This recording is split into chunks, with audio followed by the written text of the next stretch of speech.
ఈ రోజుల్లో ఒక సినిమా థియేటికల్ రిలీజ్ కోసం ఎంతగా ఎదురు చూస్తున్నారో ఓటీటీ విడుదల కోసం కూడా అంతే వెయిట్ చేస్తున్నారు. ఇప్పుడు చాలా చిత్రాలు బిగ్ స్క్రీన్లో విడుదలైన తర్వాత దాదాపుగా 6 నుంచి 8 వారాల లోపే ఓటీటీలోకి వచ్చేస్తున్నాయి. కొన్ని సినిమాలు అయితే రిలీజ్ అయిన నెలలోపే ఓటీటీలో దర్శనమిస్తున్నాయి. ఆడియన్స్ ఓటీటీ స్ట్రీమింగ్ కోసం ఎదురు చూస్తుండడం, షార్ట్ టైంలో రిలీజ్ చేస్తే మంచి వ్యూస్ వస్తుండడంతో ఆ సంస్థలు కూడా సినిమాలను త్వరగా అందుబాటులోకి తీసుకొచ్చేందుకు ప్రయత్నిస్తున్నాయి.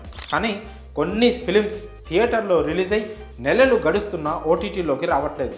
అలాంటి వాటిలో ది కేరళ స్టోరీ ఒకటి. గతేడాది మే 5న బిగ్ స్క్రీన్స్లో విడుదలై ఈ చిత్రం ఓటీటీ స్ట్రీమింగ్కు ఇప్పటిదాకా మోక్షం లభించలేదు.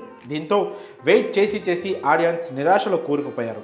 అయితే ఈ సినిమా కోసం ఎంతగానో ఎదురు చూస్తున్న ఆడియన్స్కి good news. The Kerala story ఎట్టకేలకు ఓటీటీలోకి వచ్చేసింది. దేశంలో చర్చనీయాంశంగా మారిన ది కేరళ స్టోరీ ఓటీటీలోకి ఎంట్రీ ఇచ్చింది. ఈ క్రేజీ ఫిలిం శుక్రవారం నుంచి జీ5 ఓటీటీలో హిందీ, తమిళ్, తెలుగు, మలయాళ భాషల్లో స్ట్రీమింగ్ కానుంది. ఈ క్రేజీ ఫిలిం శుక్రవారం నుంచి జీ5 ఓటీటీలో హిందీ, తమిళ్, తెలుగు, మలయాళ భాషల్లో స్ట్రీమింగ్ అవుతుంది. థియేటర్లలో సూపర్ హిట్గా నిలిచిన ఈ సినిమా ఓటీటీలో ఎంత సెన్సేషన్ క్రియేట్ చేస్తుందో చూడాలి. ఆదా శర్మ హీరోయిన్గా నటించిన ఈ చిత్రాన్ని దర్శకుడు సుదీప్ పోస్తేనేన్ తెరకెక్కించారు. కేరళలో 32,000 మంది మహిళలు అదృశ్యమైనట్లు వస్తున్న ఆరోపణలకు సంబంధించి వాళ్ళ ఆచూకీ కనుక్కొనే ఇతివృత్తంతో ఈ మూవీని రూపొందించారు. 4 యువతులు మతం మారి ఆ తర్వాత ఐసిస్లో చేరిన నేపథ్యంలో స్టోరీ సాగుతోంది. అయితే తప్పిపోయిన అమ్మాయిలు మతం మారడం, టెర్రరిస్ట్ ట్రైనింగ్ తీసుకొని భారత్తో పాటు ప్రపంచవ్యాప్తంగా ఉగ్ర కార్యకలాపాల కోసం పనిచేస్తున్నారనే కోణంలో చూపించడం వివాదానికి దారితీసింది.